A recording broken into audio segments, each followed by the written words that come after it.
Did you know that Rockefeller Center has a hidden history that most New Yorkers didn't even know? From stunning art to amazing architecture, what makes Rockefeller Center a must visit?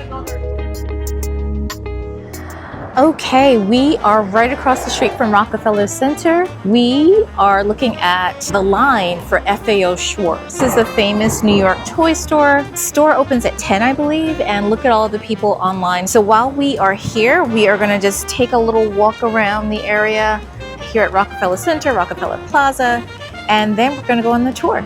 So there are a couple of restaurants surrounding the rink. There's Jupiter over there. There's the rink shop, Naro. We are having lunch right across the rink there at 5 Acres. So on Rockefeller Plaza, there are a number of stores right across from the main building, which is where the rink is, and Prometheus. We have the Channel Gardens. There's Kate Spade here. There's Tiffany. Behind us, we have Todd Snyder. Looks like a John Hardy's coming soon. We have an In Peel. We have a Mulberry, which seems to be handbags. We have a chocolatier, Toucher chocolatier. We also have a Cole Haan. And you come out on this end, this is the Fifth Avenue end of the plaza, right across the street from Saks. Over here you have Michael Kors, Cool, Tous Atelier, and Aesop. And coming out onto Fifth Avenue, on this side of the plaza, you see St. Patrick's Cathedral here. All right, we've come out on the Fifth Avenue side of things, and we are going to hang a left. Oh, okay, nope, we're not gonna hang a left. We're gonna get another picture of St. Patrick's Cathedral. There are several tour options if you'd like to take a tour of Rockefeller Center. We went with the Rock Pass, which gives us a tour of Rockefeller Center and Rockefeller Plaza. After the tour, we also get admission to Top of the Rock, so we're very excited about that. And we have our lunch at 5 Acres, upgraded to the Rockefeller Center tour, which is the 60-minute guided tour. And we have our Top of the Rock general admission, which you can see here, current prices are $56. And if you would like to skate downstairs at the rink, you do have to go to the box office down at the rink level and get your tickets and your skates. So you understand where we are. The rink is right there to the left. The ticket and information booth is right behind us, as is Fifth Avenue. And St. Patrick's Cathedral is right there. And we are headed this way on 50th. Across the street currently is Anthropologie. Love that store, love it. J. Crew is over here on our left. And our tour actually meets right here. So you will have noticed on the other side, on the 49th Street side of the building, there's also the same marquee that says Rainbow Room Observation Deck at NBC Studios. But you'll notice on this side, you'll see a couple of things that give away that this is where you're supposed to be for the tour. You'll see the red carpet right in front, and you'll be right across the street from Radio City.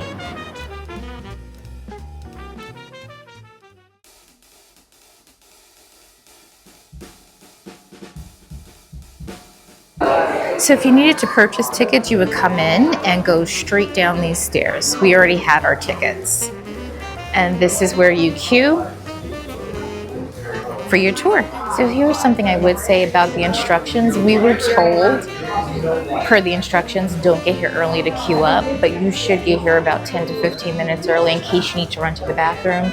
You go to the bathroom up those spiral stairs. There is a junior tour for ages 6 to 12. It looks like it's only on the weekends, on Saturdays and Sundays, and I think twice a day. The first one I think is at 10:30, and that is more of a scavenger hunt.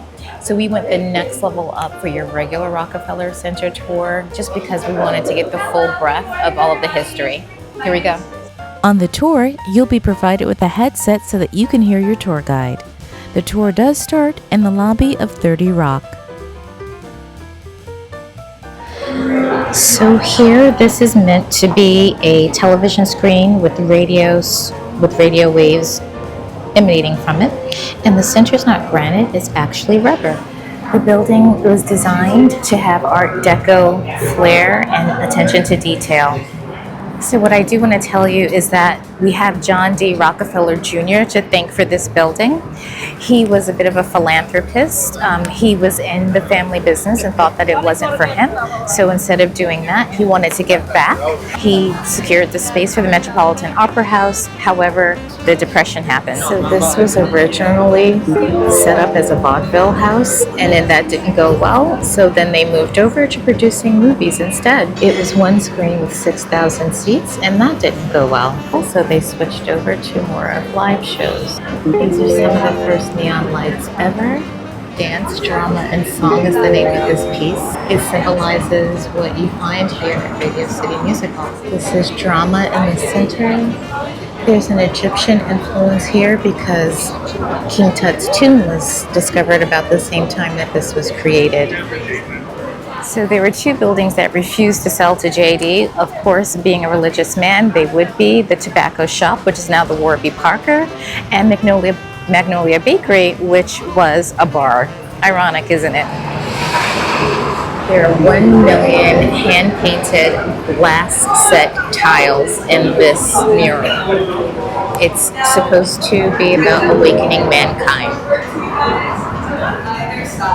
These characters are setting out radio roles. The words like physics, biology, sports, publicity, hygiene, philosophy. These are the things that J.D. Rockefeller Jr. and David Sert thought were going to spread. On the other side, there's politics, poetry, drama, religion, music. So these people represent the city. The radio waves have enlightened them. And over here in green are the demons of poverty. And fair are thrown into the fire. On the opposite side, you have the country. And when they are enlightened, cruelty and ignorance get thrown into the fire. And now we're headed off to get a look at Magnolia Bakery. That's the other store that refused to sell its land to J.D. Rockefeller Jr. This was the bar, and it's still here today. These buildings were here 40 years prior to him acquiring the lease of the other 400, and they just refused to leave. Good on them. These buildings were built in 1890. For that, it was a pub named Hurley's. Hurley's opened in the late 1800s, and they were here until the bakery opened in the 90s, even throughout Prohibition. This piece is called Television. It's a piece by Leo Friedlander, and right above it, you'll notice that there are no windows, and that is because that's where the studios are. So when they built the building, they didn't know what soundproofing would be like or how it would work. So they built several floors without windows, and it worked. So the studios are still in use today. So on the left, they are recording, and on the right, they're broadcasting. The woman has her hands up on the left, she's recording, and on the right, she is broadcasting. And the woman and child are an embodiment of mankind. They're watching the film. So this is Studio 1A. So the Today Show does still film here, and Lester Holt also films here. The nightly news every night, and the fishbowl is intentional. And this space is where they host the live concerts in the summer. You have to show up really early if you'd like to get in. They are free, but this is where they do it every year. And Taylor Swift even performed here. Rockefeller Plaza goes from 48th to 51st. However, no cars are allowed. And it is the longest private street in New York.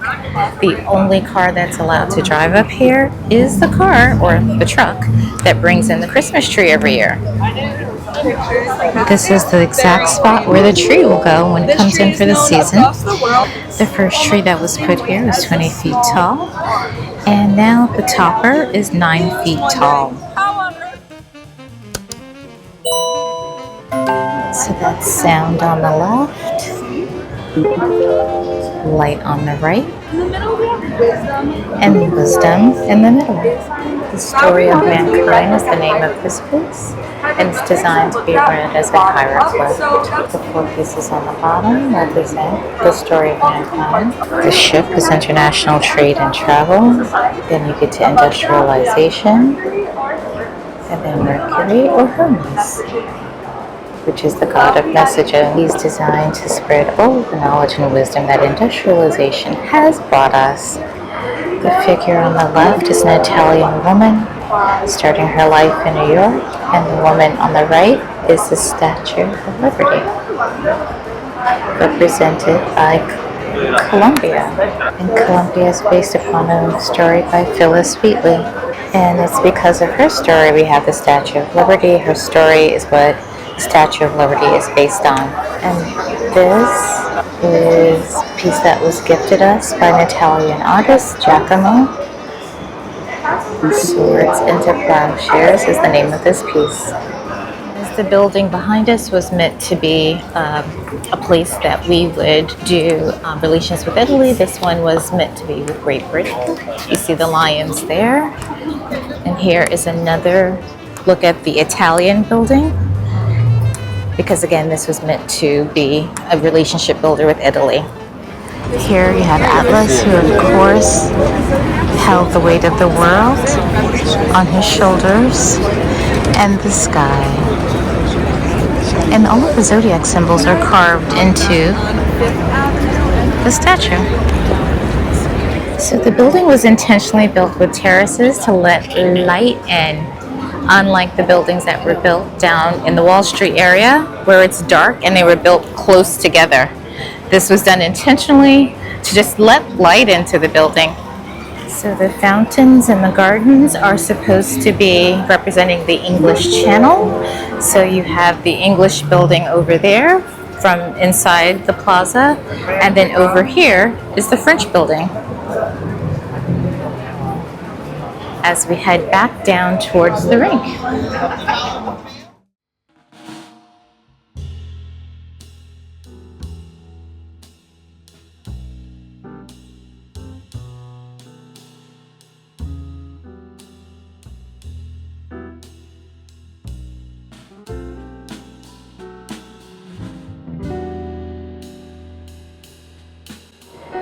So this piece is called American Progress. On the left you have the laborers, on the right you have the thinkers, and if you get them together, you have wonderful things happening.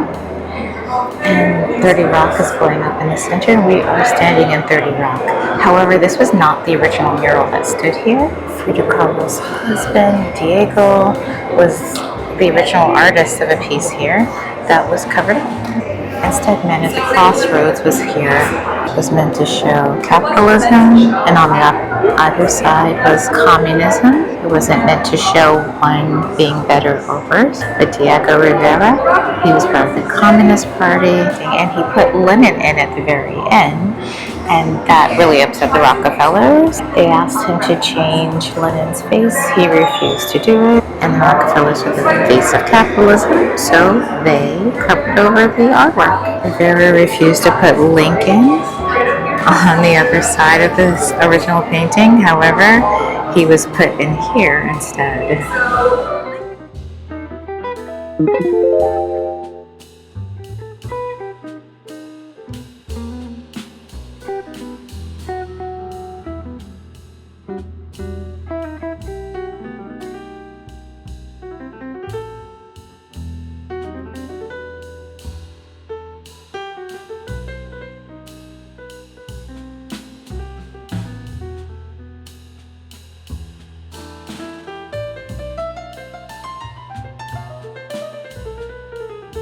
These works were created by an artist named Sert.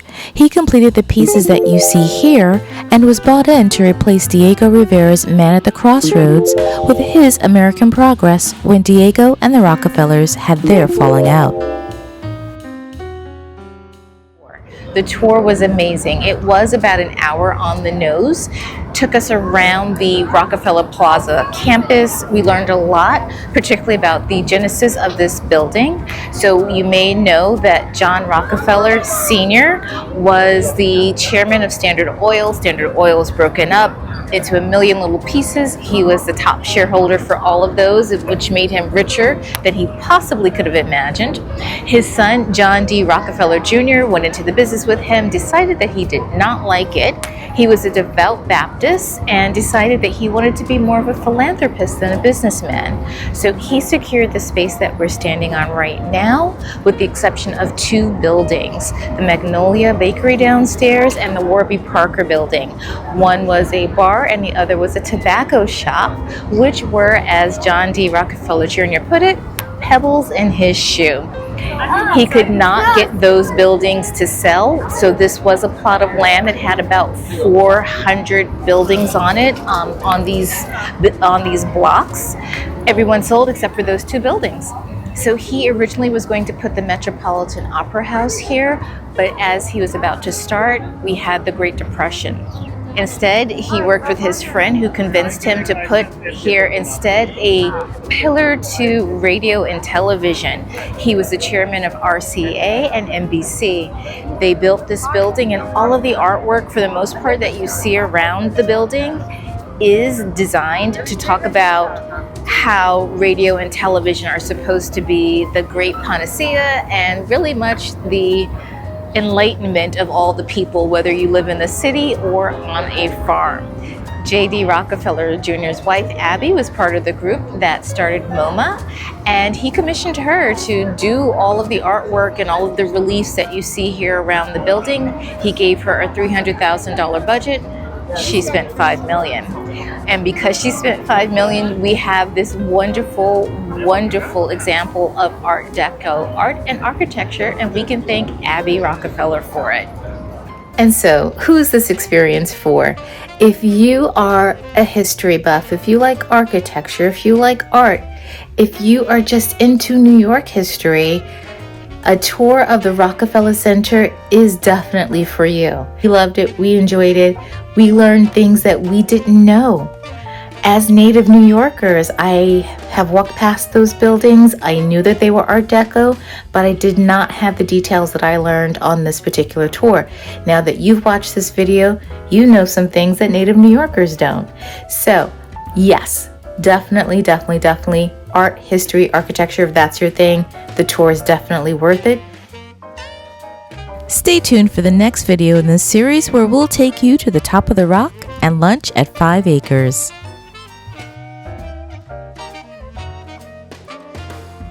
Be sure to check out our New York City playlist where we explore more things that you can do in and around New York City. Thank you so much for watching. Please remember to like, share, subscribe, and turn on the notification bell so that you know when the next adventure begins. And no matter where your next adventures take you, we hope that you enjoy the journey. Bye now.